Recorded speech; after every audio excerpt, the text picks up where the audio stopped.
Et j'appelle sur scène Mathieu Delem, le président de Contrôle A. Mathieu, vous pouvez nous rejoindre. Jean-François Lucas, délégué général de Renaissance Numérique. Axel Mamoumani, président de Rainer School. Gaël Picard-Abézis de Galéane. Emmanuel Roux, conseillère du directeur général de l'IGN. Et cette plénière d'ouverture consacrée à la gouvernance de l'intelligence artificielle pour une intelligence artificielle responsable sera modérée par Nicolas Chany, président de l'Internet Society France, directeur délégué du CFA Numia. Et le temps que vous vous installiez, je voudrais saluer, parce que je ne l'ai pas fait tout à l'heure, celles et ceux qui nous suivent en ligne partout en France sur igf-france.fr/live, en France et dans le monde entier d'ailleurs. Et je remercie une nouvelle fois, Nicolas, une seconde, pour les partenaires, l'AFNIC, la fondation AFNIC et Réussir en .fr, l'ARCEP, l'Internet Society, Google, CFA Numia, le collectif Z, CFS+, DIM, Sciences du Texte et Connaissances Nouvelles de la région Île-de-France, l'ICANN, l'IREST, NS+, Renaissance Numérique et les universités Sorbonne Paris-Nord et Sorbonne Nouvelle. Nicolas, la parole est à toi pour cette plénière d'ouverture jusqu'à 11h15. Merci Didier, merci à tous et merci à Kim pour cette introduction. Tu as terminé par l'intelligence artificielle, donc on va enchaîner sur le sujet. D'ailleurs, en fait, il y a 2 numéros des Annales des mines que vous pouvez, qui ont été imprimés. Merci à l'AFNIC. Un numéro sur compliance et nouvelles régulations qui a été coordonné par Pierre Bonis et Lucien Castex, et un numéro sur l'IA responsable que j'ai coordonné. Et donc, il y en a un peu partout. Ils étaient même sur vos chaises. Je suis désolé, ça vous a empêché de vous asseoir, mais vous pourrez les prendre à la fin. Donc, on parle de ces sujets-là, et certains d'entre vous ont écrit d'ailleurs dans ce numéro. 4 sur 5, je crois. Alors d'abord on va faire un petit tour de table pour vous présenter. On est obligé de respecter le timing parce qu'après il y a les ateliers et du coup c'est vraiment important qu'on ait le temps des ateliers. Du coup je vais vous laisser vous présenter. Vous avez je sais plus, on a dit, vous avez 2 minutes chacun pour à peu près vous présenter. Ouais, on a bien préparé. Et en fait, en même temps que vous vous présentez, si vous pouvez juste dire quelques mots pour vous sur les enjeux ou sur les travaux que vous menez sur le numérique responsable. On commence par toi, Axel. J'allais dire Alex, excuse-moi. Pas de souci. Bonjour à tous. Moi, c'est Axel Mamoumani. Je suis le fondateur de la Rainer School. La Rainer School, c'est une école qui est toute jeune, qui a maintenant 1 an, ce mois-ci. Et en fait, c'est une école qui voit l'intelligence artificielle comme un outil d'émancipation. Et surtout pas d'aliénation. Donc on forme des jeunes qui ont entre 18 et 30 ans aux métiers qui sont les plus impactés par l'intelligence artificielle en entreprise et dont les compétences humaines restent fondamentales. Ces métiers, on les a identifiés, pour nous, c'est les fonctions support, donc assistants de direction, RH, commerciaux. Et donc ces jeunes, on va les former à la fois aux compétences traditionnelles fondamentales de ce métier, aux outils d'intelligence artificielle qui leur permettent d'être plus productifs et plus rapides, et surtout aux compétences humaines qui, elles, ne seront pas remplacées, comme ce qu'on a identifié, c'est la créativité, la relation en entreprise, la gestion de projet, etc. Moi j'interviens notamment dans l'association Impact AI, qui est une association qui, avec des grandes entreprises et des startups qui réfléchissent à l'impact positif que peut avoir l'intelligence artificielle sur notre société. Je suis dans le groupe de travail sur l'IA et la transformation du travail. Et j'ai notamment aussi, je suis intervenu dans la revue des Annales des mines sur les sujets aussi d'IA et de transformation du travail. Pour résumer notre pensée, notre réflexion sur ce sujet, pour nous, il y a une destruction créatrice schumpeterienne qui est en train d'avoir lieu avec le travail actuellement. Et donc l'idée, c'est de voir comment on peut utiliser cette création de nouvelles compétences pour les jeunes et pour les collaborateurs en entreprise, pour que ça devienne au contraire un outil d'émancipation et d'insertion professionnelle. On est sur 2 minutes, je pense. Ça va. Un petit peu plus, mais c'est vrai. Joyeux anniversaire, c'est l'anniversaire de Rainer School, t'as le droit. Du coup. Merci. Je voulais juste, avant de passer la parole à Gaël Picard, juste dire que vous inquiétez pas, parce que vous ne pensez pas que derrière il y a quelqu'un qui a laissé son téléphone qui sonne tout le temps. Vous êtes dans une école qui est ERP, qui peut accueillir des personnes en situation de handicap. Et il y a un ascenseur qui, quand il bouge, fait une petite sonnerie. Ça fait partie des règles. Donc en fait, voilà. Donc ça fait un peu de bruit. C'est le charme de cette salle. Donc ne vous inquiétez pas, il n'y a pas quelqu'un dans l'équipe vidéo là-bas qui a son téléphone qui sonne en permanence. Gaël, à toi. Je vais essayer de rattraper le temps, donc je vais faire ça assez vite. On a du temps. Donc j'ai 20 ans d'expérience dans l'IT.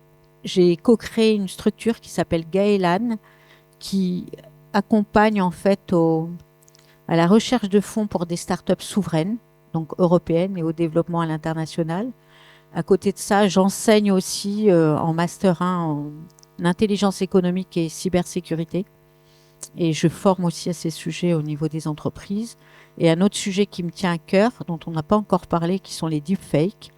Donc je fais partie en tant que membre expert d'un cabinet d'avocats international où on travaille avec d'autres cabinets d'avocats, avec d'autres experts sur le sujet des deepfakes pour à la fois sensibiliser au niveau des États, mais aussi des particuliers. Et avec Emmanuel, j'ai publié le mois dernier un livre, qui est un livre choral, qui s'appelle Cœur d'intelligence, avec 24 auteurs, 19 chapitres, pour sensibiliser au sujet de l'IA, mais aussi pour parler de sujets dont on ne parle peu, que trop peu malheureusement. Voilà, et comme je respecte le temps, je passe le micro à ma voisine. Merci, un grand merci tout d'abord pour l'invitation ce jour, Nicolas et toute l'équipe. Donc je suis Emmanuelle Roux, je suis la conseillère du directeur général de l'IGN, Institut National d'Information Géographique et Forestière. Je suis donc la conseillère de Sébastien Soriano, qui est plutôt connu dans cette salle, je pense. Voilà, et évidemment, l'IA, on en fait tous les jours à l'IGN, au service de la connaissance du territoire et au service de la transition écologique. Depuis maintenant quelques années, l'IGN est devenu le cartographe de l'Anthropocène. On ne se contente pas de décrire le territoire tel qu'il est, mais bien de mettre en lumière l'évolution du territoire sous l'impact de l'activité humaine avant tout. Donc on parle du retrait du littoral sur les côtes, évidemment. On parle aussi de la fonte des glaciers, on parle aussi des enjeux d'aménagement urbain, d'artificialisation du sol, ou encore de santé des forêts ou de biodiversité, parmi tant d'autres sujets. Donc l'IA responsable, c'est un sujet chez nous, y compris c'est un sujet et je vais tout de suite ouvrir un peu un débat, mais que ça n'empêche pas complètement d'agir avec de l'IA. Voilà. On a parfois des injonctions à ne pas faire d'IA. On défend plutôt une IA qui permette effectivement de faire ce qu'on ne savait pas faire avant, produire une vision du territoire et de son évolution tous les ans ou tous les 3 ans maximum avec le nouveau millésime qu'on fait de l'occupation des sols à grande échelle. Nous ne savions pas faire sans IA et c'est nécessaire pour comprendre la complexité du monde dans lequel on est. Pour autant, ça ne veut pas dire faire tout et n'importe quoi. Donc à titre personnel, mais on en reparlera, voilà, j'ai beaucoup ouvert des labs, des lieux d'éducation citoyens, plus que populaire, mais pareil, donc, voilà, à peu près pareil. Et voilà, on en parlera tout à l'heure, mais je pense que l'appropriation citoyenne de l'IA est absolument essentielle et cruciale. Merci, merci Emmanuel, et merci d'être là, parce que je sais que ton agenda est chargé, comme nous tous, mais particulièrement avec l'IGN. Et je crois que si vous suivez, si vous êtes sur LinkedIn et que vous suivez pas encore Emmanuelle Roux, suivez Emmanuelle Roux, parce que vous verrez qu'elle met les mains dans le cambouis de l'IA de manière très concrète, en général pendant ses vacances, et c'est assez impressionnant. Je pense que dans la salle, tu es celle qui met les plus le main dans le cambouis. Sans te faire offense, Mathieu. Discutons-en et faites-le, c'est simple, c'est facile, il suffit d'oser. Tu sais, je deviens un peu comme à l'époque des impressions 3D, je pense que j'étais une des plus mauvaises à savoir imprimer avec une imprimante 3D, mais n'empêche que je le faisais tous les jours et que c'était pas bon, mais qu'au moins je comprenais comment ça marchait, et donc oui, il faut mettre les mains dedans pour comprendre et agir. Merci Emmanuel. Mathieu? Bonjour à tous, Mathieu Delem, marié, 3 enfants, né à Roubaix, Solidarité Ch'ti, et vécu à Voiron, solidarité avec Nicolas Chany, la Chartreuse. On est là, on représente. Dans ma vie privée, par contre, secteur privé, donc je suis président du groupe Controla. On défend un numérique juste et utile, donc depuis maintenant plus de 20 ans, ça ne me rajeunit pas. Donc la raison d'être n'est pas arrivée du jour au lendemain, elle était directement à la sortie des études.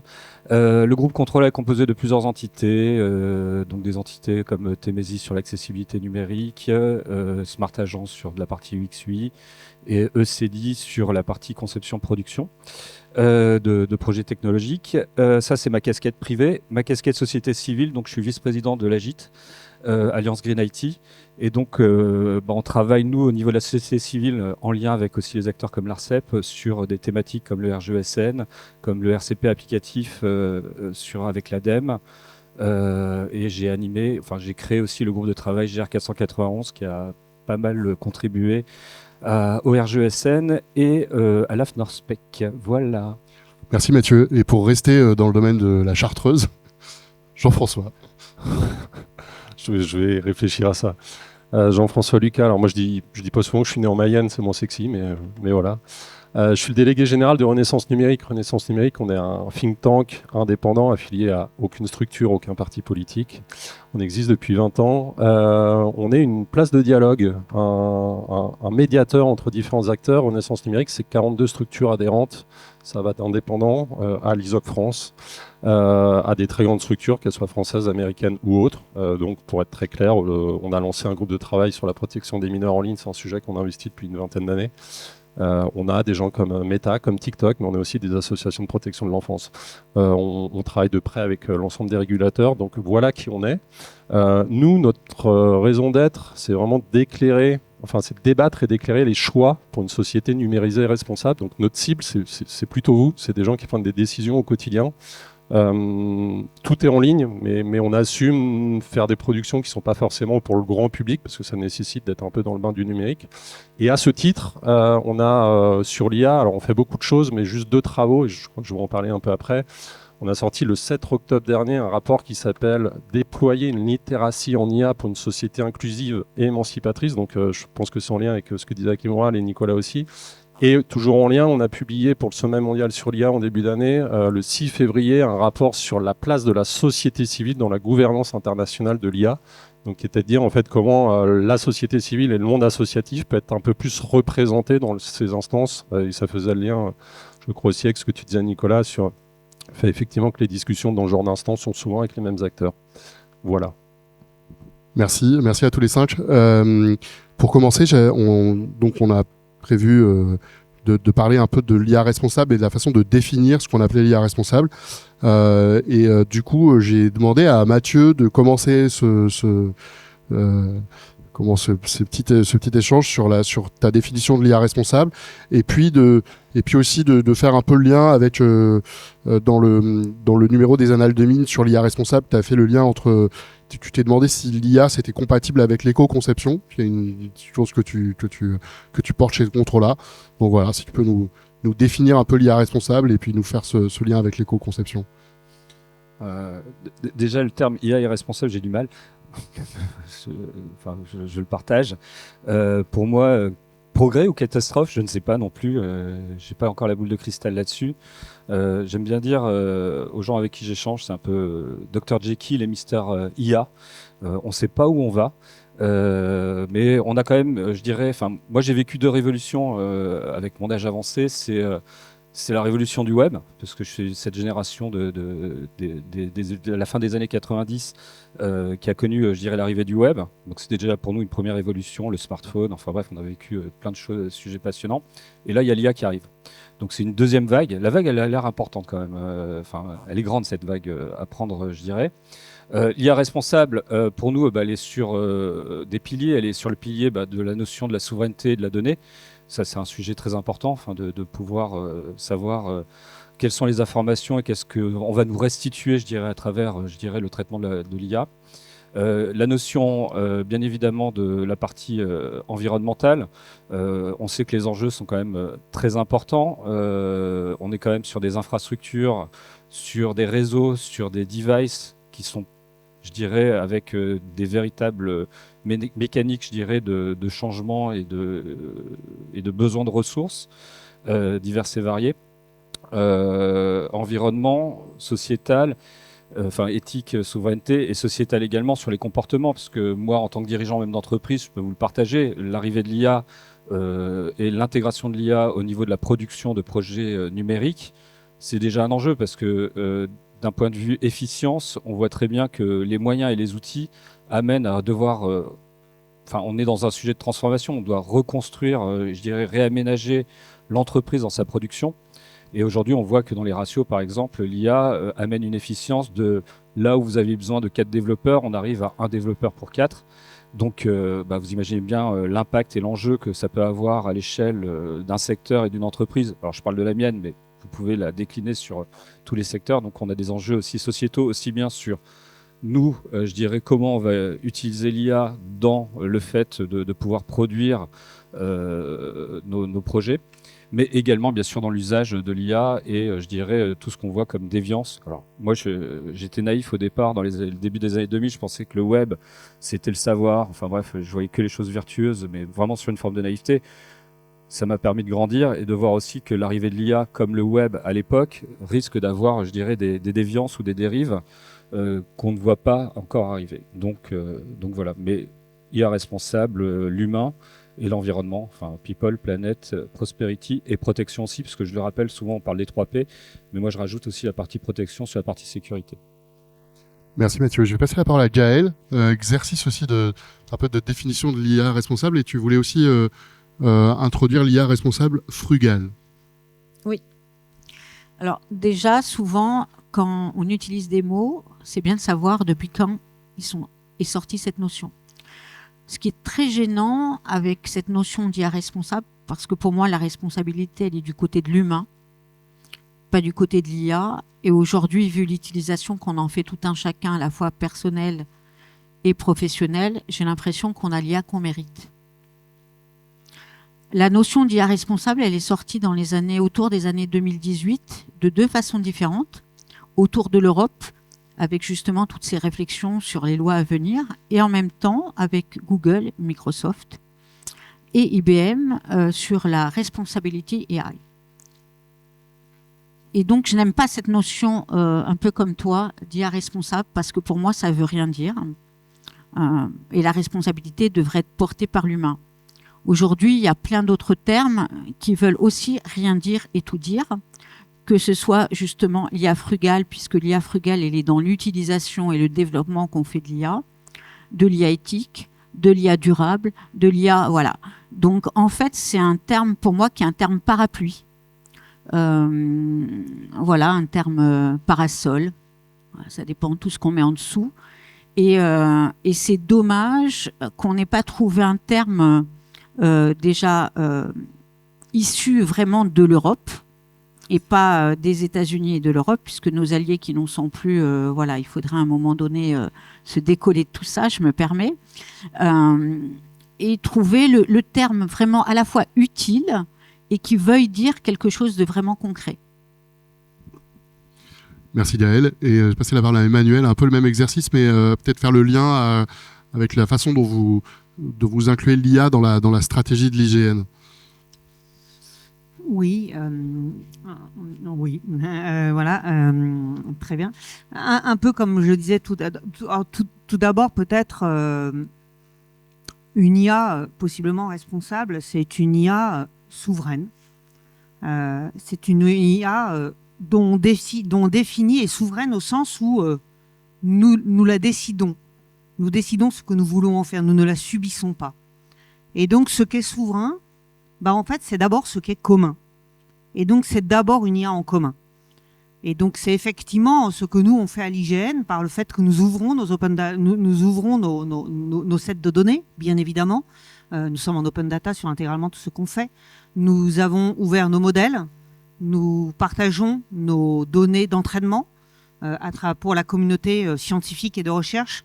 Nous sommes en train de fabriquer ce qu'on appelle des modèles de fondation qui permettent à des tiers de ne pas avoir à recommencer les entraînements de bout en bout. Une IA, ça s'entraîne. Pour ça, il faut énormément de données. Pour apprendre à une IA à reconnaître des forêts ou des maisons d'Alsace ou de Provence, en fait, il faut avoir labellisé avant des données d'Alsace ou de Provence, parce que ce ne sont pas les mêmes paysages, et il ne suffit pas d'un seul paysage pour représenter toute la richesse du territoire national. Donc on a effectivement, voilà, donc c'est vraiment c'est faire en commun.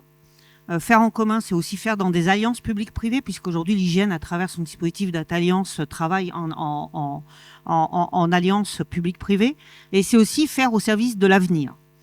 Et donc, c'est évidemment tout le projet du jumeau numérique de la France et de ses territoires que nous sommes en train de délivrer avec le CRMA et l'INRIA, et ainsi que 14 partenaires dans un consortium public-privé financé par France 2030. Tout du moins, on attend la signature Premier ministre, mais nous avons passé toutes les autres étapes. Donc, on va se dire qu'elle va bien finir par arriver, cette signature Premier ministre. Voilà. Et puis, puisque Hakim est là aussi, c'est aussi pour ça encourager à avoir de la donnée, et de la donnée de qualité, de la donnée utile, de la donnée nécessaire. Il n'y a pas d'IA sans data.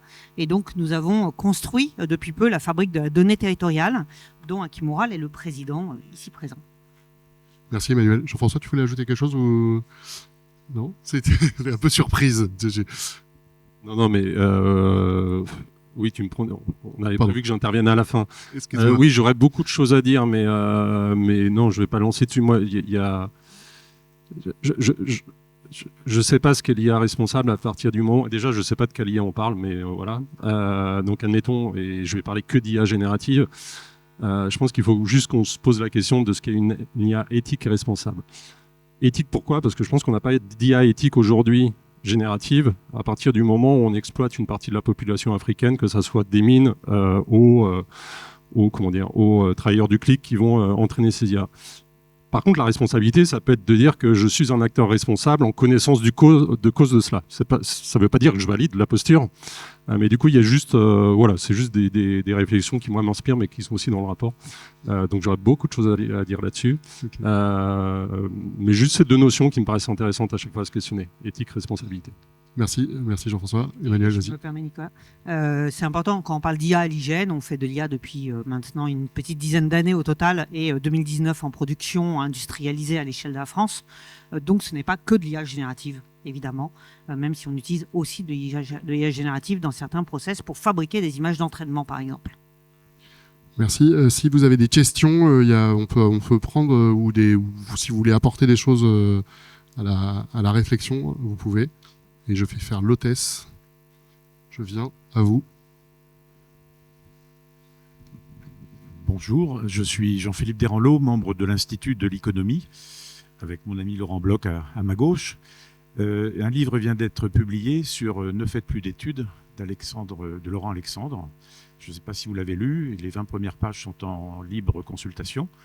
Je vous conseille de le lire, et j'ai retenu plusieurs choses, mais une chose particulièrement intéressante, c'est qu'en fait, avec l'IA, le monde va être maîtrisé dans un avenir proche, voire maintenant, par une poignée d'individus, les GAFAM, les patrons des GAFAM, et le reste de la population va être complètement inféodé à ce qui va se passer et ce qui va être dirigé par ces personnalités.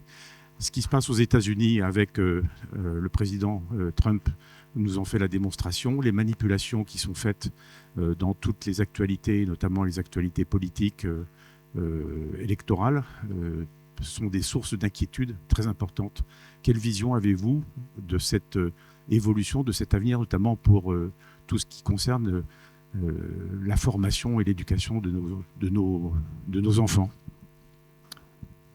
Alors, si tu veux dire un mot, mais après, en fait, on enchaîne sur la partie éducation. Donc, en fait, c'était pas prévu, mais vous avez fait le lien avec la partie d'après.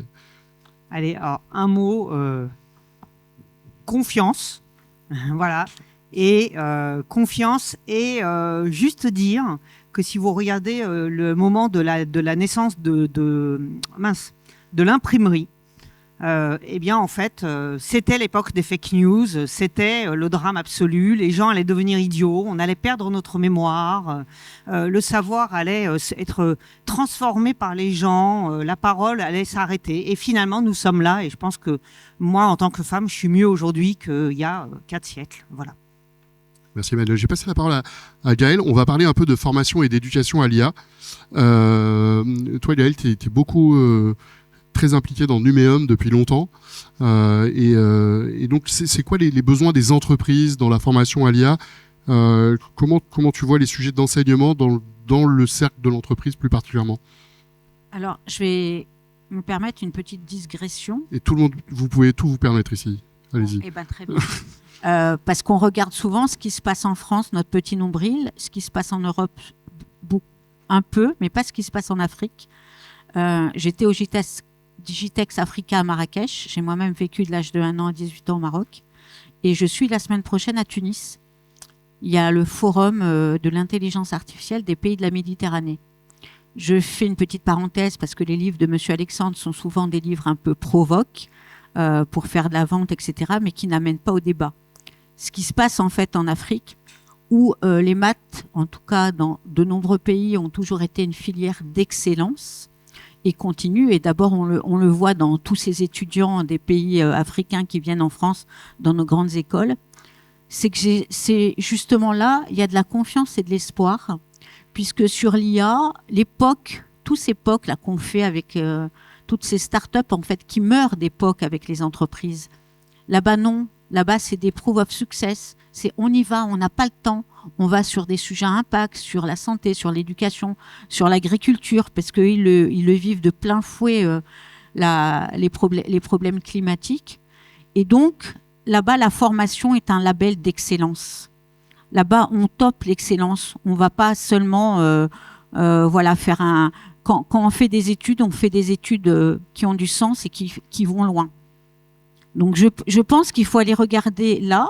Et en fait, dans les formations, il y a besoin, bien sûr, que les entreprises se forment parce qu'aujourd'hui, sur l'IAG, c'est n'importe quoi.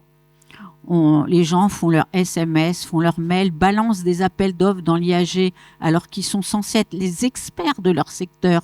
Ça veut dire que demain, tout le monde va écrire pareil. Le mail, c'est quand même sa personnalité.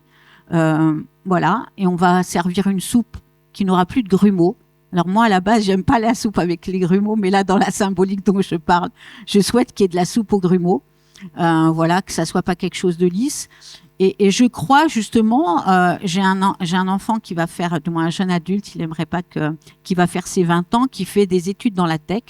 Je continue à penser que justement il faut des cerveaux bien calibrés, bien formés pour appréhender tout ça, parce qu'on le sait très bien, notamment dans l'IAG, l'input, la qualité de notre input va faire la qualité de notre output. Au milieu, il y a une boîte noire. On ne sait pas ce qu'il y a. Personne ne sait vraiment ce qu'il y a à l'intérieur. Et justement, il faut continuer à se former tout au long de la vie. Et dans les entreprises, malheureusement, souvent, soit il n'y a pas eu les formations, soit il n'y a pas eu de charte d'utilisation de pourquoi et comment j'utilise l'IA. Et là, en ce moment, il y a une grosse polémique en disant aussi que tous les projets d'entreprise, il y a seulement 5% à peu près de projets en IA qui vont jusqu'au bout. Mais pourquoi ? Parce qu'on a voulu aller vite, mais sans mettre de cadre, sans expliquer, etc. Et on constate au bout, puisque ça va faire 3 ans fin novembre, que finalement, il y a tout et n'importe quoi. Voilà, en réponse courte, voilà ce que je pourrais te dire. Et je crois beaucoup donc à l'enseignement.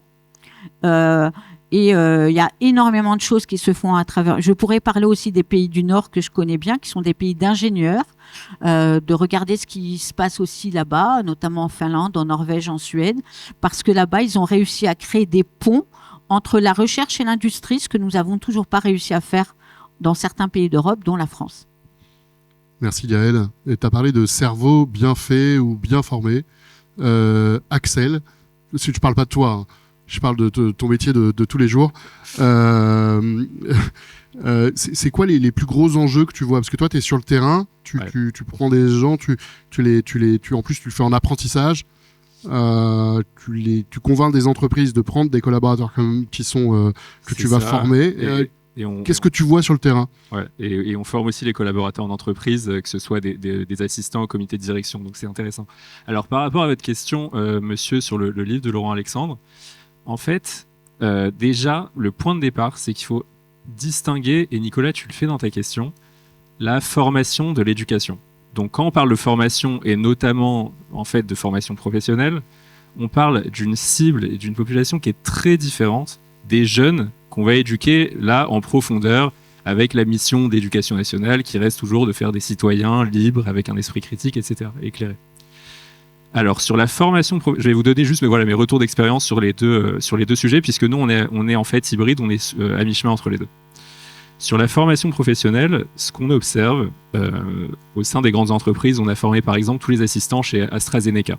Donc tous les assistants de direction, RH, etc. Je vais le dire, je vais mettre les pieds dans le plat, je vais vous parler d'émotion. En fait, il y a une anxiété profonde. Après l'éco-anxiété, maintenant il y a une sorte d'IA-anxiété qui est en train d'apparaître chez les collaborateurs pour leur emploi. Et en fait, ça va au-delà de leur emploi. C'est pas est-ce que je vais me faire virer demain, c'est plutôt moi qui m'épanouissais, qui me réalisais dans mon emploi, dans les missions que j'avais. Là, finalement, je vois et on me dit que l'IA générative et certains outils d'automatisation peuvent réaliser les tâches à ma place et parfois mieux que moi ou plus vite que moi. Alors, à quoi je sers ? Il y a une question quasiment métaphysique de finalement, mais qu'est-ce que je vais devenir ? Ça, je le vois au quotidien de la part des collaborateurs. Et alors, là, le rôle de la formation sur ce point-là, c'est que on est là pour redonner confiance aux gens, pour leur rappeler leurs valeurs humaines qui, elle, est irremplaçable. Alors comme ça paraît très flou, abstrait. Mais en fait, sur des cas concrets, par métier, ça se concrétise parfaitement. Donc nous, on voit beaucoup d'assistants de direction. Bah oui, l'assistant de direction jusqu'à 2022, disons, à l'avènement de l'IA générative. 90% de ses tâches, c'était de répondre aux emails, de caler des rendez-vous, de répondre au téléphone, etc. Mais les assistants de direction qui ont vraiment de la valeur, qui s'épanouissaient dans leur travail, qui avaient une carrière qui se développait, ceux-là, ce sont les assistants de direction qui créent des relations fortes au sein de l'entreprise, qui savent porter des projets, qui savent convaincre les clients, les collaborateurs, les partenaires. Et cet aspect humain-là, en fait, c'est l'occasion de se libérer des tâches numériques, disons, pour aller justement sur cet aspect humain-là. Et on est sur un cas concret, je vous prends un exemple, mais en fait, sur beaucoup de travaux en entreprise, de métiers d'entreprise, c'est le cas. Donc ça, c'est pour la formation professionnelle. Donc vraiment se libérer grâce à l'IA générative de ces sujets. Et bien sûr, et c'est le thème d'aujourd'hui, on ne donne pas une liberté totale à l'IA générative. Donc déjà, dans notre usage, c'est un usage qui est responsable, qui est, sur lequel on a un esprit critique, on va vérifier les sources, etc. Donc ça, c'est pour la formation. Ensuite, sur l'éducation, là, c'est sur des compétences de fond. C'est un travail de fond qu'il faut faire auprès des jeunes, que nous, on essaye de faire, puisqu'on a des jeunes qui ont parfois 18, même et jusqu'à 20 ans. Et sur ces jeunes-là, en fait, oui, là, c'est un travail qui est beaucoup plus approfondi de travail de l'esprit. Donc, développer l'esprit critique face aux résultats de l'IA générative, d'où viennent les sources, leur montrer comment ils peuvent avoir une réflexion analytique et complexe face à un sujet, ce que l'IA n'est actuellement pas capable encore de faire, leur redonner confiance sur leur capacité à eux être créatifs sur certains projets. Et ce sujet-là, bon, il y en a une vingtaine en fait des compétences comme ça, mais ces compétences-là, bien sûr, je pense qu'il faut un travail de fond maintenant côté éducation nationale pour renforcer ce savoir-là, ces compétences-là de la part de nos jeunes. Donc voilà, pour résumer, distinguons quand même ces deux sujets qui sont très distincts, des adultes qui sont, disons-le, anxieux face à ces sujets-là, et des jeunes qui, eux, ont complètement adopté l'IA générative et qui maintenant sont à développer leurs compétences de fond, leur esprit de fond sur ces sujets-là. Je te passe le micro juste après. Mathieu, toi, comment on forme chez Controla les collaborateurs à l'IA ?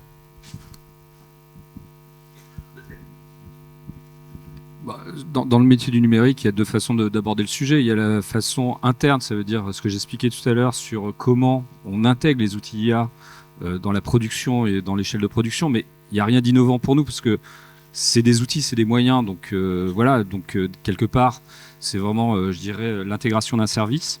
Et après, il y a notre métier de producteur, donc de solutions IA, qui va profiter de l'IA comme un composant, parce qu'au final, nous on le voit comme un composant, comme il y a eu des moteurs de recherche, c'est une fonctionnalité qu'on va rajouter au service. Là-dessus, il n'y a pas de surprise, c'est plutôt la partie stack technique, le langage, sur lequel on est plutôt sur du Python, sur l'IA. Donc là-dessus, on est sur une intégration classique d'une nouvelle stack technique technologique. Merci. Je te passe la parole à Kim dans un instant, mais Emmanuel, moi je suis fasciné par ce que tu fais le jeudi soir, mais je suis pas encore venu. Ah oui, j'ai vu. J'ai vu, mais alors par contre, je bois plus de bière. Je sais pas s'il y a autre chose à boire. Alors si, moi non plus. D'accord, bon, parfait. On trouvera. Oui, n'ayez pas peur, c'est vrai. Et donc, du coup, qu'est-ce qu'on fait le jeudi soir dans les labs IA au 47? Ouais, tout à fait. Bah écoutez, c'est ce soir, c'est un jeudi sur 2 pour l'instant, c'est bientôt un jeudi tout court, quoi, tous les jeudis, mais une fois à distance, une fois en présentiel. C'est au 47. C'est un tiers-lieu centre Paris, 47 boulevard Sébastopol. Je renoue avec les tiers-lieux. Et en fait, je pense qu'on vit dans un moment tellement important que si effectivement on ne veut pas se faire complètement lobotomiser par l'IA et perdre toute forme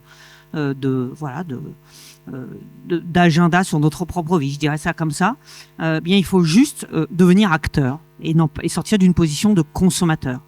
Et donc j'invite toute personne qui a envie de venir mettre les mains dedans et expérimenter. C'est pas juste parler. Et en ce moment, je fais des ateliers sur le vibe coding. Le vibe coding, c'est comment coder avec de l'IA en l'occurrence. Donc comment plutôt dans une ancienne vie, un peu lointaine maintenant, j'ai dirigé des agences web. Donc j'avais l'habitude de piloter des développeurs. Aujourd'hui, je pilote des IA qui développent et c'est ahurissant. Et entre autres, parce qu'on est quand même ici dans un lieu important et dans une instance importante, c'est un levier absolument magique et nécessaire et essentiel pour reprendre en main notre souveraineté numérique. Et ça, c'est dingue. C'est-à-dire que moi, le week-end, en plus de mon job, qui est un peu prenant, je confirme, et de tout ce que je fais à côté, eh bien, en ce moment, j'ai recodé un outil qui s'appelle Notion. Cette solution américaine qui est exceptionnelle pour faire du collaboratif. Je l'ai codé en 25-30 heures. C'est fait avec des commentaires en direct, avec la possibilité de partager, avec tous les blocs pour pouvoir mettre des bases de données dedans, avec ce que vous voulez. Je dis pas qu'il n'y a pas encore quelques bugs qui traînent ici ou là, mais on va les killer si vraiment il y en a. Et voilà, je suis en train de faire monter des copains à bord. Ce week-end, en 5-6 heures, j'ai refait l'équivalent d'un logiciel qui s'appelait Pipedrive. Voilà, c'est fait. Et donc, je peux créer sur hébergement Clever Cloud, parce que Clever Cloud permet à des non-développeurs comme moi d'avoir une chaîne d'intégration continue qui permet de déployer en un clic, vous poussez sur GitHub, après eux ils se débrouillent du reste, ce qui me va bien parce qu'en fait je suis plus développeuse depuis très longtemps. Et bien voilà, ça permet de recréer ses propres outils. Et donc le jeudi soir, je fais découvrir aux gens qu'en fait on n'est plus obligé d'obéir aux techno-clergés, on a le droit de s'en libérer. Et que oui, chacun peut redevenir producteur de ses propres outils à la manière d'Ivan Illich, à la manière évidemment de Stigler. On peut se déprolétariser du numérique et tous redevenir agissants dans un monde numérique. Du coup, à quelle heure ce soir au 47 ? 19h, 22h, 47, c'est open, c'est un lieu en libre conscience. On demande un financement à partir de 10 €. Voilà, après, si vraiment il n'y a pas de moyens, vous êtes aussi les bienvenus. Il y a d'autres manières de contribuer, partager et participer. Donc si vous buvez un verre, après vous avez la ligne 3, vous devriez être pas très loin du boulevard Sébastopol. Hakim, je te laisse la parole. Non, mais rapidement, j'avais une question en vous écoutant, et c'est passionnant tout ce que vous dites, évidemment. Au fond, la question sociétale qui est la nôtre par rapport à l'arrivée, mais vraiment de l'IA générative, hein. Je ne parle pas de l'automatisation, les algos qu'on connaît depuis un certain nombre d'années quand même. Est-ce qu'au fond... on n'est pas esclave des enjeux de temps? Est-ce qu'on n'est pas à la recherche de rattrapage de temps en permanence avec l'IA générative? Et est-ce que c'est notre civilisation, ça? Est-ce que c'est notre culture? Ou est-ce que c'est normal et que la question de rattraper le temps, l'illusion de rattraper le temps est l'innovation ultime? Qui veut répondre? Je veux bien apporter un début de réponse. Il est vrai qu'on est toujours en train de courir. Michel Serres disait que c'était pas une question de vitesse, mais une question de vision. Et aujourd'hui, on a un peu ça dans une société que j'appelle une société Kleenex. Et on l'a vu avec la polémique autour de Shane, autour de toutes les polémiques qu'on a aujourd'hui, c'est qu'on est chacun responsable parce qu'on consomme et on jette. Et en même temps, ce temps-là, on a une société de la pression. On est en train de tout faire vite. Mais peut-être qu'on ne le fait pas bien et qu'on ne le fait pas non plus en conscience. Et on veut aller où, en fait? Et ça, personne n'est capable, j'ai l'impression, ni nos politiques, ni nos entreprises, de dire on va où et si on va et quelle route on est en train de tracer pour nous, pour les générations futures. Et c'est ça qui est inquiétant, en fait, dans tous les débats que je peux entendre, dans tous les livres que je peux lire, parce que j'en lis un certain nombre.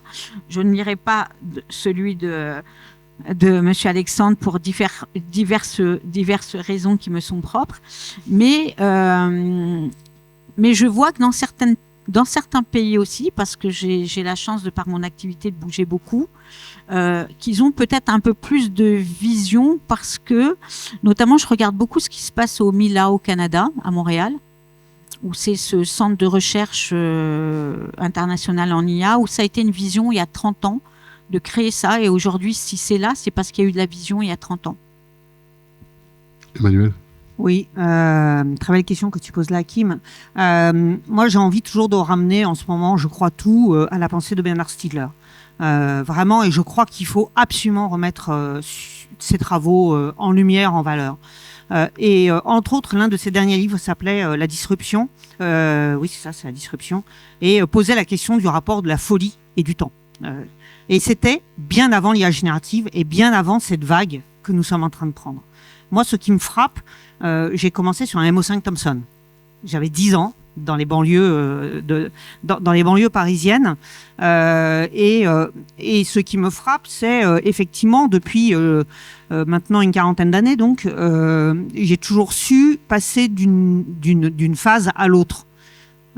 Micro-ordinateur, modem, imprimante 3D, fabrication numérique, data, IA, etc. Et je fais quand même partie des rares personnes, on est nombreux dans cette salle, mais en fait on est ici une exception de gens qui généralement ont lâché parce que ça allait trop vite, et que ça bougeait trop vite, et qu'ils en avaient marre d'apprendre toujours un truc nouveau. Avec l'IA générative, je peux juste plus, en fait. Une des autres raisons pour lesquelles je fais les labs, c'est parce qu'il n'y a que en collectif qu'on peut apprendre. J'ai une boucle WhatsApp qui s'appelle Explore IA, où j'ai une tonne de copains dessus, c'est grâce à eux qu'aujourd'hui je peux vous parler. C'est parce que eux, tous les jours, ils me pointent en me disant « Emmanuel, il y a ça qui se passe à tel endroit, etc. » Et donc, le rapport à la connaissance dans une forme d'individualité et d'individuation du rapport au monde, où on serait seul fort, on serait l'élite de la nation, parce qu'on est les meilleurs à savoir mettre des bonnes notes, n'est-ce pas? J'en fréquente un certain nombre en ce moment. Voilà. Et l'excellence individuelle, en fait, c'est fini.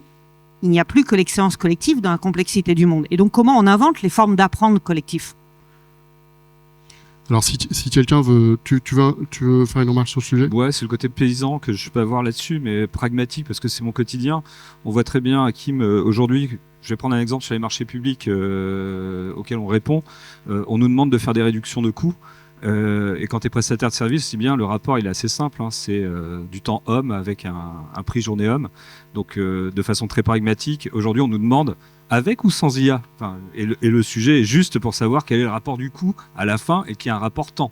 Parce que la personne, dans tous les cas, elle reste sur un TJM fixe, donc qu'on peut au demeurant faire des remises. Ça c'est le côté peut-être Mister IA.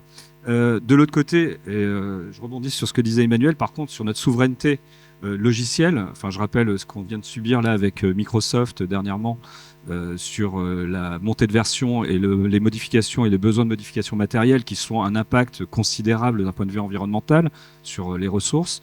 Là on a un enjeu, et j'adore ce que tu viens de dire Emmanuel, parce qu'on peut reprendre la main grâce à l'IA sur des sujets qui nous paraissaient insurmontables. Enfin, se dire demain on redéveloppe tout le pack office nous a toujours paru insurmontable. On a essayé OpenOffice, enfin bref, je vous parle comme un vieux, mais où on a eu des échecs cuisants parce que voilà, l'interprétabilité était un peu nulle, quoi, voire complètement catastrophique.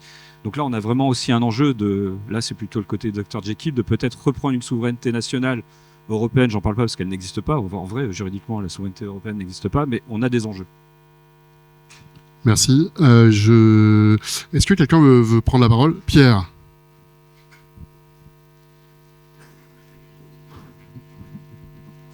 Merci beaucoup. Alors moi j'avais une question peut-être en lien avec cette notion à la fois de souveraineté et d'empouvoirment, je ne sais pas comment on dit en français, c'est très très laid, hein, empouvoirment, que vous avez évoqué à plusieurs reprises les uns les autres, et je voudrais savoir comment vous voyez finalement Ça a été un peu évoqué, mais comment vous voyez la répétition de cette promesse qui est exactement la même, me semble-t-il, que la promesse des débuts d'Internet. C'est-à-dire que la question on passe du broadcast à la création de contenu, l'intelligence est aux extrémités du réseau, etc., etc., etc.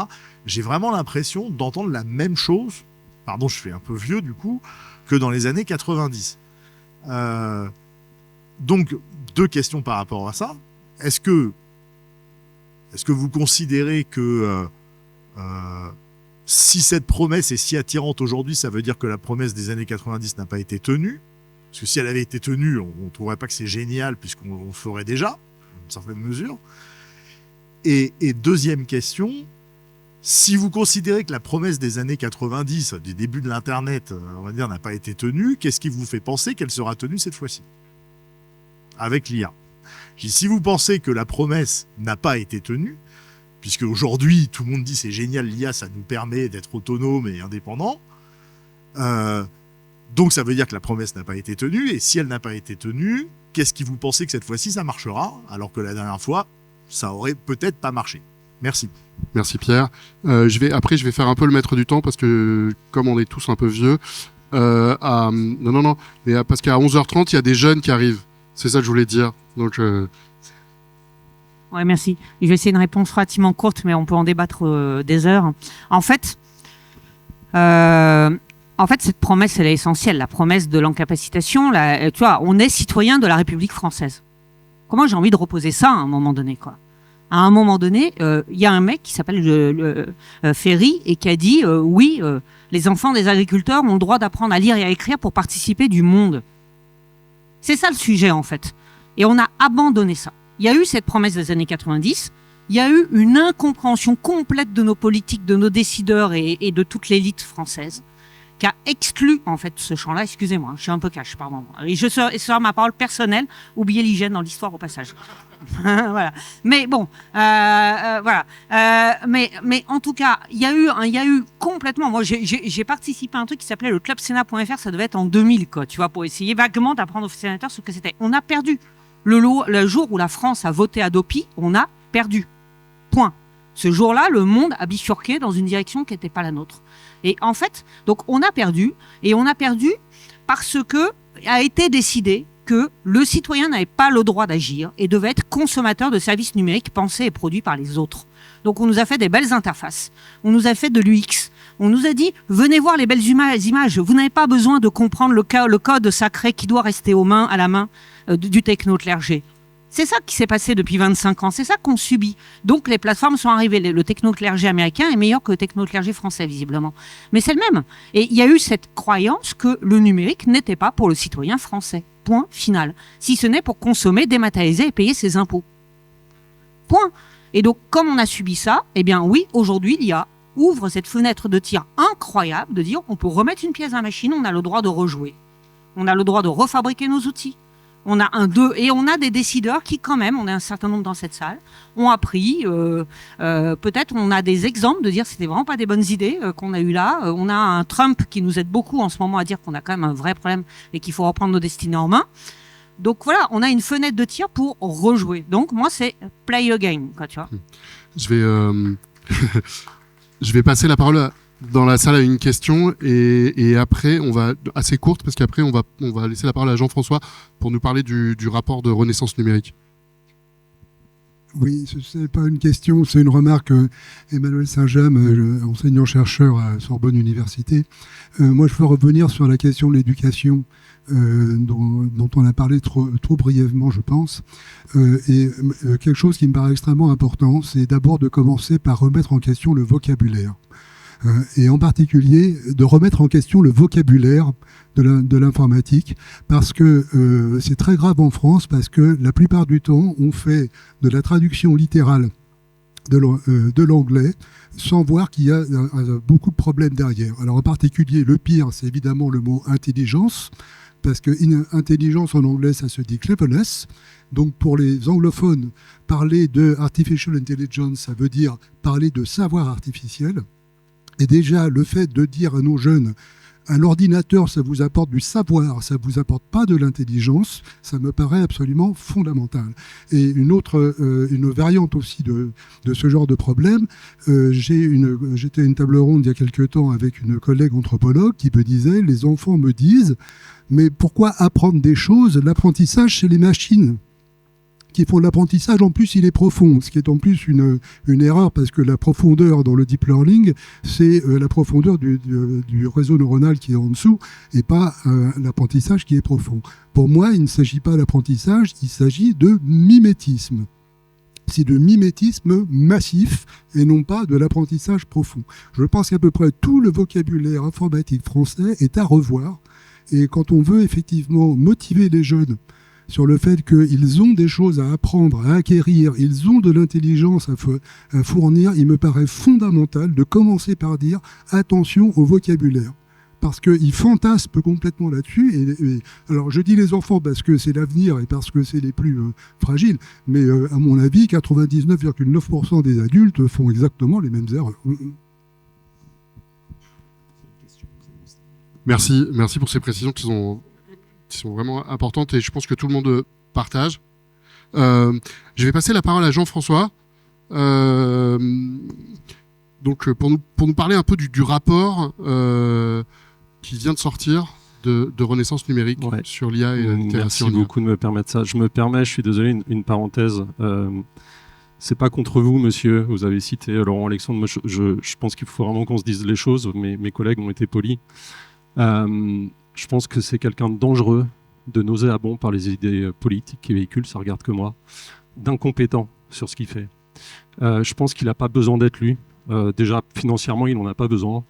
Il ne fait avec son collègue, que je ne citerai pas non plus, un livre qui ne repose sur rien. Il y a suffisamment de livres scientifiques, d'études, de rapports dans tous les sens qui sortent. Pourquoi je vous le dis? Parce que je le fais à ma petite échelle. Et tous les matins, je me lève pour permettre à des gens de dialoguer entre eux et d'éclairer le débat. C'est une personne qui fait exactement l'inverse de ce que je fais tous les jours. Donc, c'est vraiment pas contre vous. Si vous avez trouvé un intérêt à son livre, tant mieux. Mais je pense sincèrement qu'il fait du mal au débat. C'est une personne qui ne cherche pas le débat, mais le clash. Donc voilà. Donc, vraiment, si vous le connaissez pas, on en a déjà trop parlé. Le fait que j'en parle, c'est déjà trop. Mais il faut vraiment, c'est une des personnes, je suis désolé, enfin voilà, c'est aussi personnel, c'est pas mon collectif que je représente, mais je pense vraiment qu'on peut se passer de cette lecture. Du coup, le rapport, c'est vraiment une bonne lecture, du coup, le rapport. Parce qu'effectivement, on sort d'un rapport d'un an, qui je pense est un travail sérieux, qui s'appelle Déployer une littératie en IA pour une société inclusive et émancipatrice. Alors, on est parti d'une question assez simple et je pense qu'il retrace un peu ce qu'on s'est dit. Par rapport à ce que disait Pierre Bonis, on a d'un côté des promesses. Certains acteurs nous disent, voilà, grâce à l'IA générative, il va se passer plein de choses, etc. Et puis, les inégalités et les fractures dites numériques, j'aime pas trop ce terme, mais les fractures dites numériques vont sans doute se résoudre parce que grâce à l'IA générative, on fera plein de choses. Donc nous, on s'est dit, d'un côté, on a des promesses, et de l'autre, on a quand même 13 à 16 millions de personnes, on peut discuter des chiffres, mais dites éloignées du numérique. Donc en fait, si on considère que l'IA générative, et je vais ne parler que d'IA générative, est une opportunité pour ces publics, à quelles conditions et comment ça peut se déployer? Donc on est parti de cette question. Un point sur la méthode, comme je vous disais, Renaissance numérique, c'est un travail collectif. Il y a eu 13 rapporteurs à travailler sur ce rapport. Il y a 31 membres d'un groupe de travail avec différentes structures représentées, des grandes, des petites, des assos, des entreprises, etc. On a fait tout un tas d'auditions, principalement, et un gros travail de bibliographie. Alors, on m'a fait le reproche récemment que le rapport faisait 120 pages avec 20 pages de bibliographie. La bonne nouvelle pour vous, c'est que ça synthétise à peu près 150 références académiques, qu'on a fait un très gros travail durant cet été pour actualiser toutes les références en 2024-2025. Donc ça vous évite de lire plein de choses. Lisez le rapport, il est libre, il est en ligne. Donc voilà un peu pour la méthode. Il s'est passé un constat, il s'est passé quelque chose, c'est quand on a commencé les auditions, en fait, rapidement, on nous a dit votre question elle est intéressante, mais en fait, moi, j'ai rien à dire. Pourquoi? Parce qu'en fait, on partage plus ou moins le constat que c'est pas savoir prompter, savoir faire une requête pour un outil d'IA générative. Le principal, nous, c'est vraiment le retour des auditions. C'était le principal point, c'est l'éducation, la formation, le sens critique. Bon, une fois qu'on a dit ça, comment on va plus loin? Alors, quelques mots sur la littératie en IA, parce que c'est peut-être un terme, et moi aussi je suis très attaché au sens des mots. Nous, on a mis 5 choses derrière. On a mis déjà le fait de comprendre. Alors, on n'a pas besoin, la littératie en IA, c'est pas devenir ingénieur en IA, c'est vraiment de comprendre les bases, au moins, des systèmes d'IA, et pas simplement des outils d'IA qu'on a entre les mains. Le deuxième, c'est pouvoir l'utiliser d'une manière responsable, sécurisée, effectivement.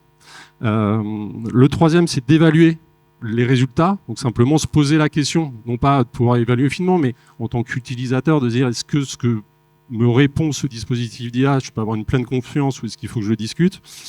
Quatrièmement, c'est prendre des décisions sur les usages. Donc aujourd'hui, il y a quand même tout et on parle d'IA générative, mais entre des IA génératives qui sont du chat GPT ou du Perplexity pour des usages en public, et puis ce qui est déployé en entreprise sur des systèmes d'IA beaucoup plus petits, il y a beaucoup de choses qui se font. Donc c'est aussi être en mesure de pouvoir comment choisir ces outils. J'étais à une table ronde il y a peu de temps.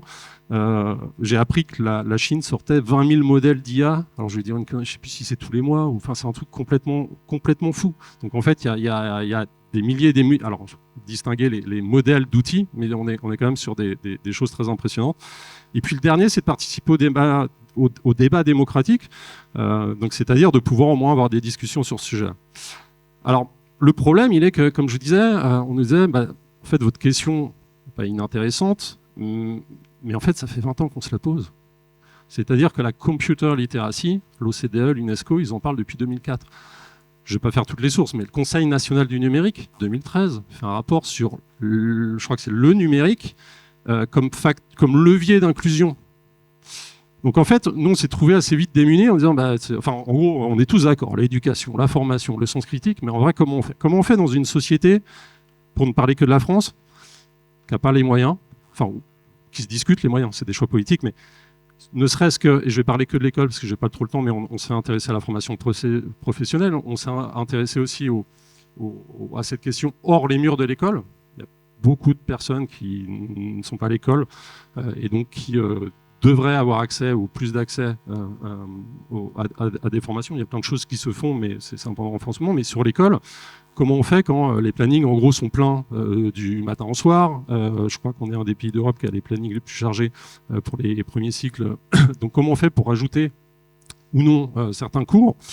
Comment on fait quand on a, de notre point de vue, et ce qu'on défend dans le rapport, un manque de vision du gouvernement sur la question de l'inclusion? C'est un point de vue qu'on assume, qui est de dire effectivement il y a plein de choses qui sont faites du côté des startups, des entreprises, c'est très bien. Je vous ramène au PLF avec une baisse de plusieurs dizaines de millions sur la médiation numérique et sur la manière d'accompagner les gens qui en ont sans doute le plus besoin. Et comment on fait aussi pour se repérer dans tout ce qui existe, parce qu'il y a beaucoup de choses qui existent. Il y a plein de gens, et il y en a sans doute ici, qui font des formations, qui développent des choses, donc il y a plein de choses qui existent. Mais comment on fait pour se repérer? Donc c'est un peu toutes ces questions qu'on a voulu adresser dans le rapport. Et c'est pour ça qu'on a intitulé ce rapport « Déployer ». On était vraiment sur l'action. Alors, on va être honnête, nous, on est un think tank spécialiste du numérique, mais on n'est pas non plus dans l'opérationnel, donc vous n'allez pas trouver un manuel pour déployer, mais plutôt des grandes actions. Et surtout, cet objet, ce rapport, est pour nous déjà une première étape, une brique parmi tant d'autres, de ce qu'est la littératie en IA. Pourquoi? Parce qu'on l'a fait en 6 chapitres. Le premier chapitre, et ce que je veux dire, c'est qu'en lisant ce rapport, on a l'ambition d'aider tous les décideurs à mieux se repérer déjà dans les usages, dans les discours autour de l'IA, et d'être en mesure de prendre de meilleures décisions, un petit peu à notre échelle, je leur dis, en considérant tout le reste qui existe. Donc on l'a fait en 6 chapitres. Le premier chapitre, c'est appréhender le double visage de l'IA générative pour l'inclusion. L'IA générative, comme tout objet technique, je vous ramène à l'anthropologie des sciences et des techniques, ça a des fonctions, des fictions, et ça a toujours des fonctionnalités potentiellement négatives. Et voilà, vous prenez un marteau, vous tapez sur la tête de quelqu'un, c'est un usage potentiellement détourné, mais c'est un usage négatif de ce que vous aviez envisagé. On traite, dans un deuxième point, dans un deuxième chapitre, des systèmes d'IA. Donc on rentre un peu plus dans l'IA, dans ce que c'est, pour permettre à des gens qui connaissent moins de distinguer déjà différents types d'IA, différencier. Alors, on prend l'exemple, je suis désolé pour eux parce que je respecte énormément leur travail, mais je pense qu'ils ont fait une petite erreur. Le CESE a sorti un rapport sur l'IA générative et en gros, ils nous disent l'IA c'est bien ou pas pour l'environnement, parce que d'un côté vous pouvez mettre des capteurs dans des bâtiments et puis ça permet d'éteindre ou d'allumer la lumière, et puis de l'autre c'est pas bien parce que ChatGPT ça consomme. Bon, pour vous qui vous intéressez peut-être un peu numérique, on parle, c'est comme si je vous disais les transports c'est bien, il y a des avions et des vélos. Non, il n'y a rien de comparable entre un capteur qu'on met sur un réseau d'eau dans un bâtiment qui consomme strictement rien et qui a un usage bénéfique par rapport à des systèmes d'IA beaucoup plus complexes. Donc on rentre un peu là-dedans. Troisièmement, on va sur la définition de la littératie, je passe relativement rapidement, et puis on va aussi sur les discours et les usages, tout simplement pour aider les décideurs aussi à se repérer. Vous avez peut-être un compte LinkedIn ou d'autres. Moi, quand j'ouvre mon compte, ça défile et c'est des rapports et des discussions, etc. Donc, se repérer dans les discours et surtout dans les usages effectifs, des usages, nous on appelle dits prescrits. Prescrits pourquoi? Parce qu'en fait, on vous fait croire que des usages vont advenir sans savoir s'ils vont réellement advenir. Donc, on revient sur les promesses qui sont extrêmement fortes. Et donc, comment on se repère de ça? Comment on se repère là-dedans? Et puis, des propositions. Alors, je passe très vite, mais... on a deux types de propositions, et c'est la première fois qu'on fait ça. D'habitude, on a plutôt des propositions pour les politiques publiques, pour les collectifs. Là, on a des propositions pour les individus, en disant, vous, individus, qui lisez ce rapport, qui prenez des décisions, vous êtes responsable d'une certaine manière de cette littératie. Parce qu'effectivement, comme le disait le monsieur, le simple usage des termes, et donc nous, on revient par exemple sur la notion, j'étais encore en discussion ce matin avant de venir avec quelqu'un... Désolé, je vais le dire comme ça, mais à me prendre la tête sur la notion d'outil. Non, l'IA générative n'est pas un outil. Et je pense que le simple fait, parce que c'est plus complexe que ça, le fait de nommer un outil, c'est une délégation de décision politique à un usager, à qui on va dire, mais en fait, vu que c'est un outil, c'est toi qui es responsable du fait que ça soit bien utilisé ou pas. Donc les mots sont importants, c'est un sens performatif. Et le simple fait de dire que c'est un dispositif ou un système, certes, il y a toujours un usage que vous pouvez utiliser, mais le simple fait de dire que c'est un dispositif ou un système, ça redonne une épaisseur, en fait, à entre guillemets, l'outil que va avoir la personne entre les mains, et c'est surtout une repolitisation de ce terme, dans le sens où ça ne va pas être la seule responsable de tous ces choix. Je l'expliquerai relativement vite, mais voilà. Et donc, en fait, pourquoi je vous dis ça? Parce que dans les 11 recommandations qu'on a, on en a 4 qui sont adressées aux individus, notamment éviter les amalgames. Donc ça paraît simple, mais c'est de dire... arrêtez, prenez un peu le temps et distinguez les termes que vous utilisez, parce qu'en fait, ne serait-ce que ça a vraiment une importance fondamentale, et on va continuer de discuter de mauvais termes pendant des années. Donc faites attention, si vous, en tant qu'acteur, vous vous engagez dans une IA dite responsable, vous avez cette responsabilité. On va aussi sur la rigueur évaluative. Il y a beaucoup d'études qui sont prises. Nous, on a pris l'exemple, je ne sais pas si vous avez suivi, mais une étude du MIT qui a été pas mal relayée cet été sur les impacts sur le cerveau. C'est assez impressionnant à quel point en fait des gens relayent. On connaît les mécanismes sur les réseaux sociaux, c'est facile de faire relayer, on a des likes, on est content. En fait, c'est assez impressionnant parce que l'étude du MIT dit pas du tout ce que les médias ont relayé. Donc on est rentré dedans, on a distingué, puis on a confronté les études. Donc je vous invite, je vais pas détailler l'étude du MIT, mais et en fait voilà, ils font juste la comparaison entre différents processus, mais à aucun moment ils vous disent que l'IA générative rend con, comme l'a titré le Parisien. À aucun moment, ils disent juste qu'il y a des groupes avec des usages différentiels d'IA qui n'ont pas les mêmes résultats. Et puis des propositions de niveau collectif. Alors, je vais en nommer 3 rapidement et puis après je m'arrête. Proposition 5, effectivement, renforcer l'enseignement au numérique sur l'IA tout au long de la vie. Mais on va un peu plus loin, et on a eu la discussion avec l'éducation nationale récemment. Nous, on pense qu'à un moment, il va falloir qu'on se pose la question de se dire si, et pardon, je ne l'ai pas dit, mais pour nous, l'IA générative n'est qu'une porte d'entrée pour une littératie au numérique plus globale. C'est-à-dire que l'IA, en fait, ça va être une opportunité pour parler des algorithmes, du numérique, etc. Ce qu'on n'a pas réussi à faire par le passé. Donc on se dit que grâce à l'IA, ça va peut-être faire un peu bouger les lignes, et on peut avoir voilà, une problématique sur la littératie au numérique plus globale. Il y a un moment, en fait, si on estime que c'est une problématique sociale, si on réalise que nos enfants, nos ados, nous-mêmes, on baigne dans ce numérique au quotidien, et que les plannings sont pleins, il y a peut-être un moment, et je vais le dire très franchement, il faut peut-être qu'on se pose la question d'enlever 2 heures de français, de maths, d'histoire géo, pour faire vraiment du numérique. Alors, c'est compliqué, parce qu'effectivement, quand on dit ça, on dit « Ah non, mais le français, on n'y touche pas, les maths, on dit... » Je ne suis pas pédagogue, je ne suis pas prof de l'enseignement, j'en sais rien. C'est pas à moi de décider ça. Par contre, de mettre ça en discussion. Et je peux vous dire que l'éducation nationale se pose de vraies questions dessus, qu'on a pu être entendu là-dessus. Moi, je pensais pas, mais ça commence à faire son chemin. Je dis pas que ça va être... a priori, le Premier ministre, Hakim Oral, disait « vous écoute ». Donc, s'il nous écoute, très bien. 6e proposition, du coup, pour parler de ça et discuter de ça, on propose d'organiser des états généraux du numérique et de l'IA. Alors quand on dit ça, on nous dit « oh, vous êtes chiant, on repart pour 2 ans, un truc qui va servir à rien ». Je suis le premier à soutenir les initiatives de test and learn. Oui, il faut. C'est pas antinomique. Il faut faire des choses. Il faut pas freiner tout ce qui se développe à droite à gauche. Mais il y a un moment, nous, on considère qu'il manque cette vision collective. Moi, je connais pas la vision. Enfin, si vous la connaissez, je suis preneur. Hein. La vision de la France pour une littératie inclusive et émancipatrice. Je la connais pas. Et je suis pas sûr qu'il y en ait une. Donc, on pense qu'il faut passer par ce process. Qui va être long, mais avec qui il faut qu'il y ait des acteurs autour de la table, et on est beaucoup. Et puis la dernière, c'est partager un référentiel de compétences au niveau national, pareil tout au long de la vie, c'est-à-dire qu'il y a le Digicomp 3 qui sort au niveau européen au mois de décembre. Pourquoi on dit ça? Tout simplement parce qu'il y a une pluralité de formations qui existent, mais comment on fait pour que dans le parcours de vie d'un individu, on puisse avoir une consistance. C'est-à-dire que si moi je vais faire une formation dans les écoles qui ont été citées, comment je fais le lien une fois que je sors de la formation avec d'autres formations qu'on va me proposer? Aujourd'hui, il y a énormément de choses qui se font, notamment dans le monde professionnel. Voilà, il y a des catalogues avec des milliers de formations, mais quand j'en ai suivi une ou deux, comment je fais pour qu'on me conseille une formation complémentaire? Comment je fais pour avoir ce parcours de vie? Et là, il y a aussi sans doute le besoin de mettre autour de la table des acteurs pour à la fois valider ce référentiel et ensuite peut-être une obligation pour des formateurs de suivre ce référentiel. Donc voilà, je suis allé très vite. Ça se lit hyper bien, 100 pages. Non mais voilà, en vrai, je finis là-dessus. Si jamais vous le lisez, oui, il y a un executive summary de 2 pages. Oui, il y a les recommandations.